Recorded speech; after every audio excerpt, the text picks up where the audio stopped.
Natural disasters are inevitable. Their effects are compounded by very human factors. Prior to the earthquake, Haiti's impoverished population was highly concentrated in urban slums. Dependent on imported food, local agriculture was in crisis. How did the country get that way? Answering the question is not a TV-friendly task. It encompasses a history of domestic and foreign policies, from trade to aid to war and dictatorship.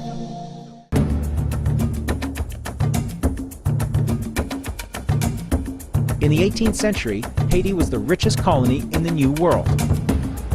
In 1804, legendary generals Toussaint Louverture and Jean-Jacques Dessalines led a slave revolt, and Haiti won independence from France.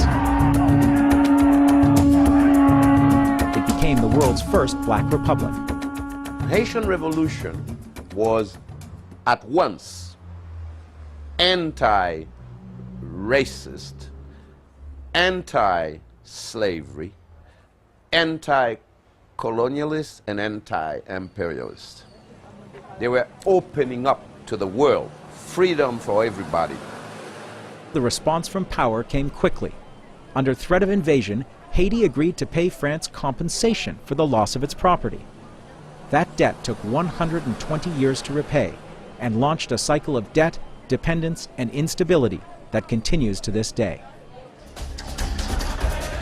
That instability was on display in the streets of Haiti in April. The world's airwaves were flooded with pictures of rioting. The global food crisis was claiming lives. But was it just hunger that fueled those riots? 10 days after the protests began, a group of Haitian politicians realized their long-standing plan to oust the prime minister, a key ally of President René Préval.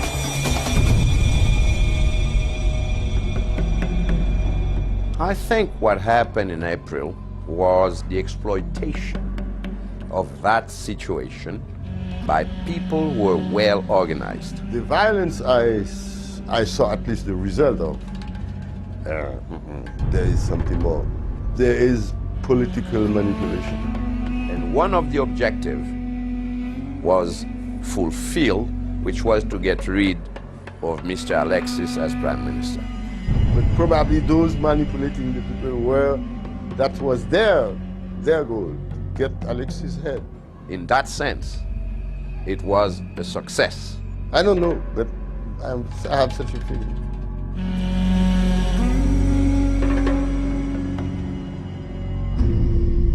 So who did it? Who organized it? Who benefits from that? The politicians, the senators, who more than anything resented the fact that Mr. Alexis looked like a potential candidate to be president in 2011. In Haiti, the stories of politics, rice, and the United States are deeply interwoven. In 1990, Jean-Bertrand Aristide rode to victory on a wave of social movements, bringing an end to decades of dictatorship and bringing hope to Haiti's impoverished majority. But the elites who had run Haiti for so long did not go quietly. Aristide's government was toppled by a military coup just 7 months later. Violence engulfed the country as his supporters were killed in the thousands.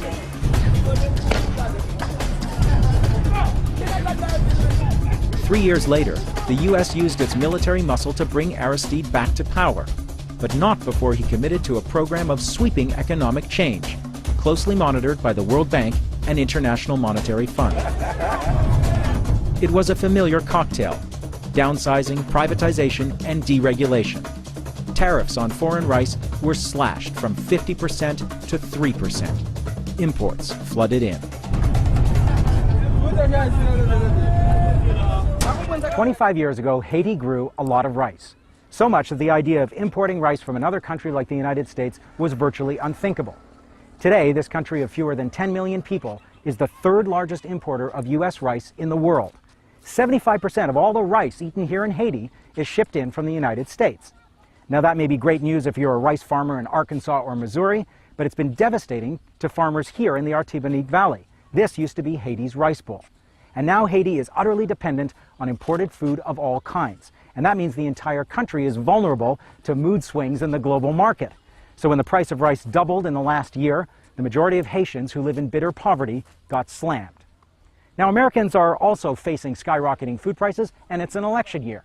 But they're living in a country where Congress just passed a farm bill with hundreds of millions of dollars in subsidies for the American rice industry.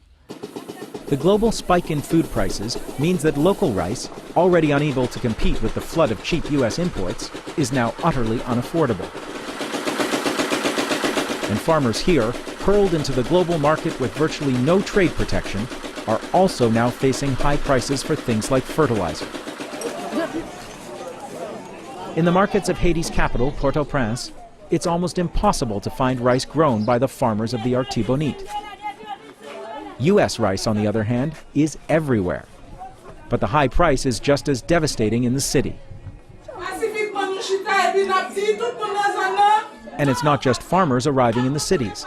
The rural crisis has sent a flood of children to urban areas to fend for themselves or work as domestic servants. Many of them end up in orphanages like this one.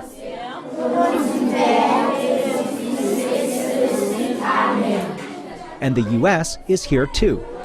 The United States Agency for International Development, USAID, provides the rice for this lunchtime meal. It's just a small bite of the tens of millions of dollars worth of aid that USAID sends to Haiti every year. Most of it is in the form of food that must be bought from U.S. farmers and sent on U.S. ships. An estimated 50% of the value of the aid goes straight back into American hands. Even as it feeds hungry children in Haiti today, U.S. aid comes with ideology attached. In order to be self-sufficient, you'd pretty much have to build up probably protective walls. And our experience of the United States is we actually, our international economic policy is about breaking down protective walls and binding nations more into an international trading relationships.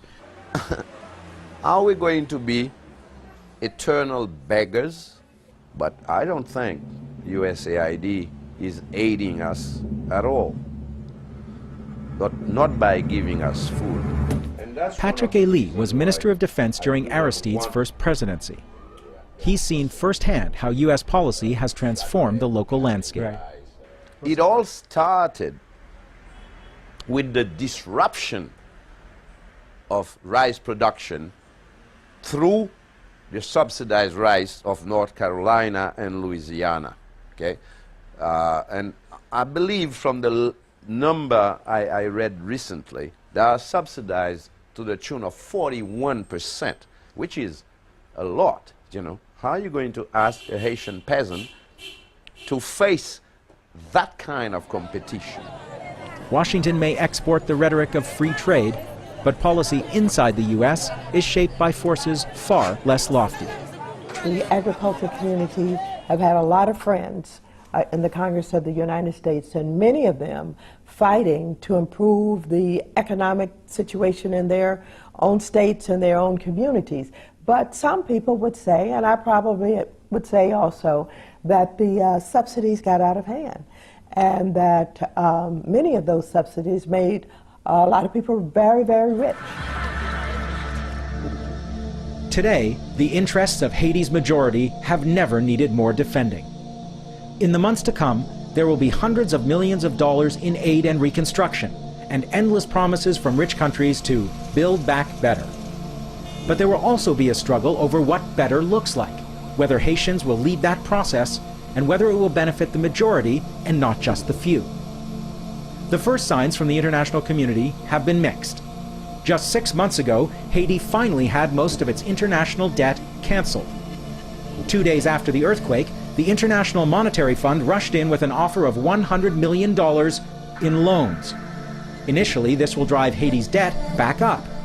If Haiti's agricultural sector had still been functioning up to the time of the disaster, how would things be different now in the midst of disaster? You would not have 3 million people in Port-au-Prince. Haiti had a vibrant agricultural sector. People were able to thrive on their farms. You had, remember, Haiti was a producer of sugarcane, of bananas.